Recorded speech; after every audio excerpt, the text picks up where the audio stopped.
Traffic wardens के मुताबिक गुलबर्ग से पाक भारत दोस्ती बस गुजर रही थी कि अचानक एक मोटरसाइकिल सवार ने उसके रास्ते में आने की कोशिश की, जिस पर उन्होंने इसे रोक लिया।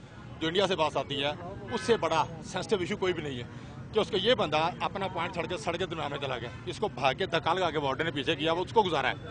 जब उसको गुजारा है तो इसका अगर इनका बंदा है, इसका मतलब ये नहीं किया कि हमारे गले पड़ जाए, उसको रोका क्यों आपने? मेरी यूनिफॉर्म के ऊपर इन्होंने पकड़ा, वार्डन को पकड़ा हुआ इन्होंने, ये मार रहे हैं, सारा माला का उस बंदे को छीन रहे हैं।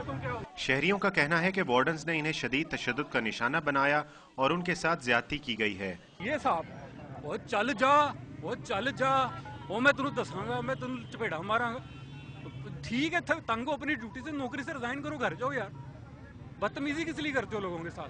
मैं तो उस बच्चे को छुड़ा रहा हूँ, वो तो बेहोश हो गया। और जब कोई वीआईपी आता है तो डेढ़ घंटा हमें जलील करते हैं, उस वक्त किसी को कानून याद नहीं आता।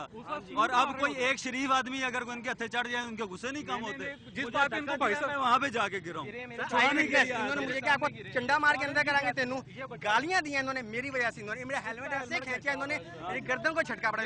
वार्डन्स के साथ झगड़ने वाले शहरियों को पुलिस ने हिरासत में लेकर थाना गुलबर्ग मुंतकिल कर दिया है। ट्रैफिक पुलिस का कहना है कि इंक्वायरी में अगर ट्रैफिक वार्डन जिम्मेदार पाए गए तो उनके खिलाफ महकमाना कार्रवाई की जाएगी।